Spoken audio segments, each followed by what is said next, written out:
Students,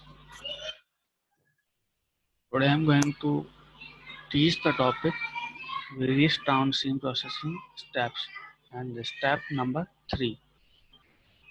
So these are the various steps: removal of insoluble, product isolation, product purification, product polishing, and marketing. Last time we discussed about the product isolation, in which we discussed about the product isolation of products which are solubles, from which we can isolate the soluble compounds and improve the quality of the product. Next topic is product purification. The third step. The third step, product purification.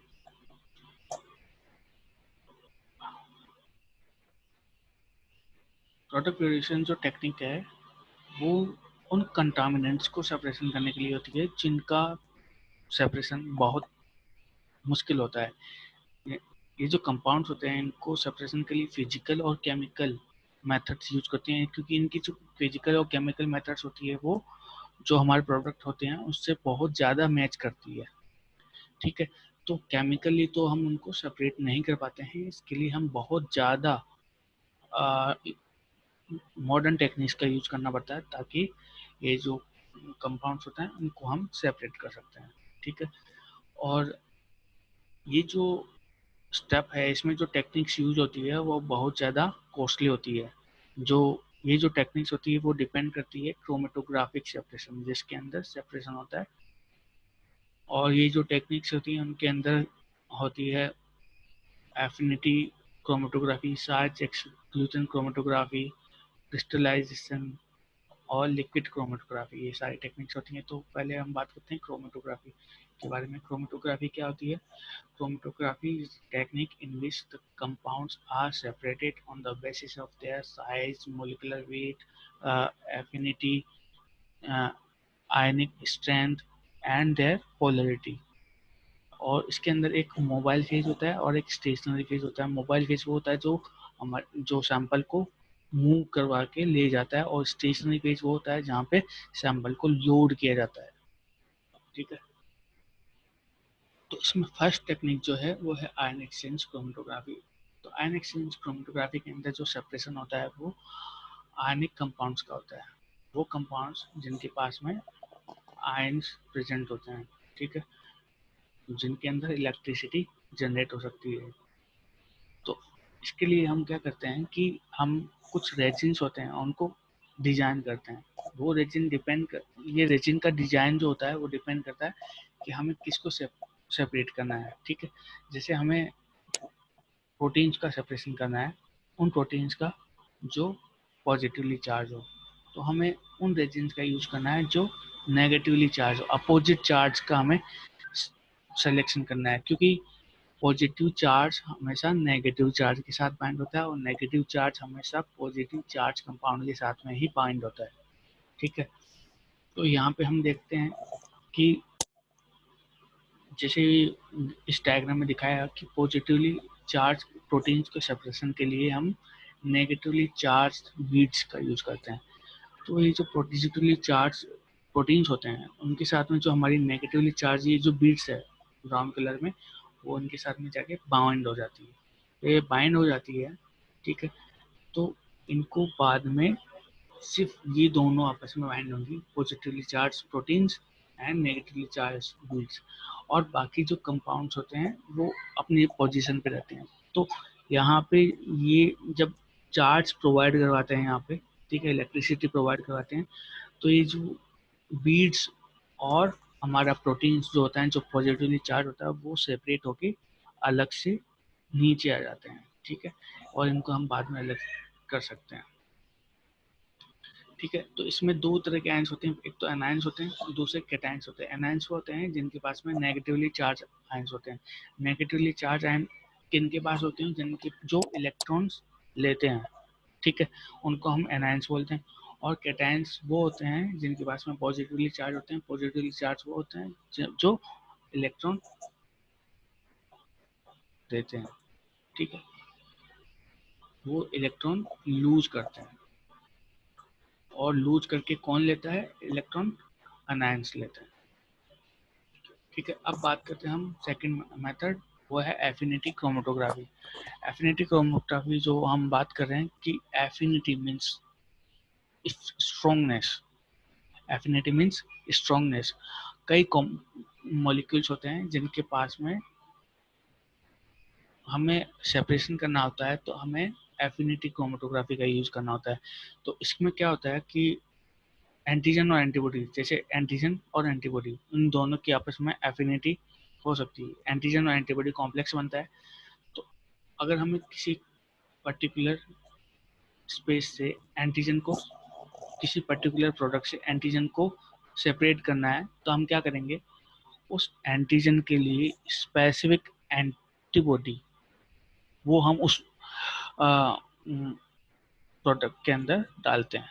ठीक है, अब जब इन दोनों की affinity बहुत ज़्यादा strong होती है, तो एंटीजन और एंटीबॉडी एक दूसरे से के साथ में जाके बाइंड हो जाते हैं। ठीक है, वही एंटीबॉडी जाएंगे जिनकी उनके साथ में एफिनिटी अच्छी होगी। ठीक है, तो यहाँ पे डायग्राम में दिखा रखा है कि ये यहाँ पे एंटीजेंस है, ये एंटीजेंस है, ये एंटीजेंस, इनके लिए हम स्पेसिफिक एंटीबॉडी यहाँ पे डाल देते हैं। तो ये एंटीबॉडीज क्या करते हैं? इस एंटीजन के साथ में जाके बाइंड हो जाते हैं, और यहाँ पे फिर मैट्रिक्स के थ्रू ये एंटीजेंस और एंटीबॉडी कॉम्प्लेक्स होता है वो अलग से सेपरेट कर लिया जाता है। एफिनिटी क्रोमेटोग्राफी का यूज जो है वो सिर्फ एंटीजन एंटीबॉडी के सेपरेशन के लिए नहीं होता, बल्कि एंजाइम के सेपरेशन के लिए, प्रोटीन के सेपरेशन के लिए भी होता है, क्योंकि एंजाइम और सबस्ट्रेट की जो एफिनिटी होती है वो भी स्ट्रांग होती है। तो जिन जिन कंपाउंड्स की आपस में एफिनिटी स्ट्रांग होती है, उनके सेपरेशन के लिए हम एफिनिटी क्रोमेटोग्राफी का यूज करते हैं। अब बात करते हैं साइज एक्सक्लूजन क्रोमेटोग्राफी के लिए। साइज एक्सक्लूजन क्रोमेटोग्राफी का जो प्रिंसिपल है वो है साइज के बेसिस पे सेपरेशन। इसको हम जेल परमिशन क्रोमेटोग्राफी भी कहते हैं। जैसा कि डीएनए और प्रोटीन्स होते हैं, उनको हम अगर वो जेल इलेक्ट्रोफोरेसिस के अंदर से हम सेपरेट करते हैं, ठीक, और प्रोटीन को हम पॉलीक्रिस्टलाइन जेल इलेक्ट्रोफोरेसिस के थ्रू सेपरेट करते हैं। तो इसमें भी वही प्रिंसिपल फॉलो होता है। इसके अंदर क्या होता है कि एक मैट्रिक्स होती है, जेल मैट्रिक्स होती है, जिसकी एक पर्टिकुलर साइज होती है। ठीक है, अब इस जेल मैट्रिक्स के अंदर हम अपना सैंपल लोड कर देते हैं। सैंपल लोड करने के बाद में यहाँ पे हम इलेक्ट्रिसिटी, हम एक मोबाइल फेज डालते हैं। मोबाइल फेज कोई भी बफर सॉल्यूशन हो सकता है, ठीक है, जिसकी डिफरेंट पीएच होती है। ठीक है, तो हम बफर सॉल्यूशन इसमें as a mobile phase use करते हैं, और स्टेशनरी फेज के लिए हम जेल यूज कर रहे हैं। ठीक है, अगर वो जेल या कोई सा भी जेल हो सकता है, तो यहाँ पे एज ए जेल स्टेशनरी हम जेल है, और एज ए मोबाइल फेज हमारे पास बफर सॉल्यूशन है। तो जब हम इलेक्ट्रिसिटी यहाँ पे फ्लो करवाते हैं, तो ये जो मैट्रिक्स है, ठीक है, इस मैट्रिक्स के अंदर वो कंपाउंड्स तो मूव कर जाते हैं जिनकी साइज छोटी होती है।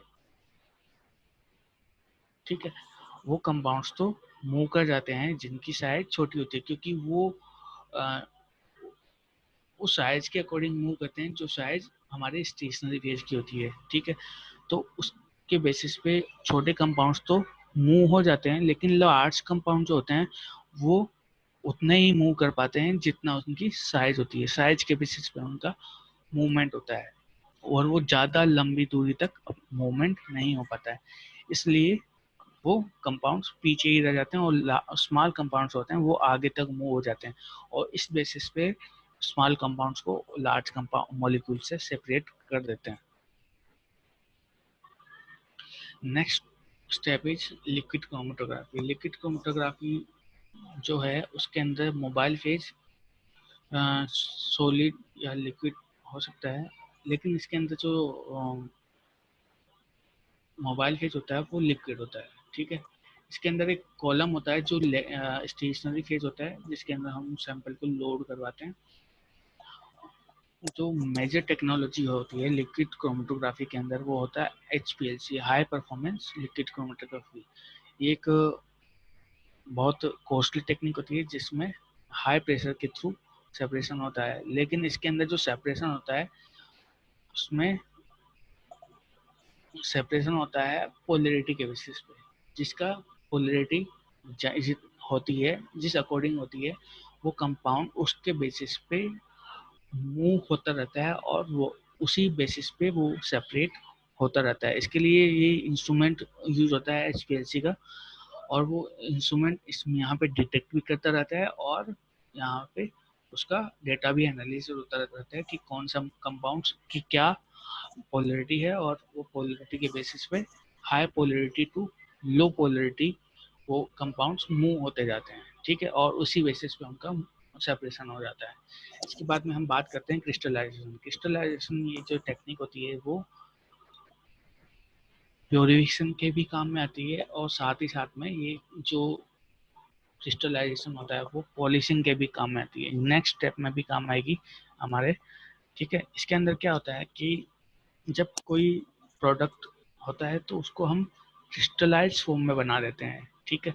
कुछ सॉलिड क्रिस्टल्स ले आते हैं, कुछ सॉलिड क्रिस्टल्स होते हैं वो हम सैंपल्स के अंदर डाल देते हैं। वो सॉलिड क्रिस्टल्स क्या होते हैं, हमारे जो सॉल्यूशन होता है उसके साथ में मिलके जो उनको भी क्रिस्टल फॉर्म में कन्वर्ट कर देता है। इसके अंदर हम गैस भी डाल सकते हैं, उनको मेल्ट करके भी क्रिस्टल्स फॉर्म में बना सकते हैं। मेल्ट करके उनको हम इमीडिएटली ठंडा करके हम उनको क्रिस्टल फॉर्म में कन्वर्ट कर सकते हैं, ठीक है। और बहुत सारे क्रिस्टल हम इनमें ऐड करके हम उनको क्रिस्टलाइन फॉर्म में कन्वर्ट करवा सकते हैं, ठीक है। ये टॉपिक हमारा कंप्लीट होता है। नेक्स्ट टॉपिक है प्रोडक्ट पॉलिशिंग, जिसके अंदर प्रोडक्ट को कैसे इम्प्रूव करके, कैसे उसको पॉलिश करके उसकी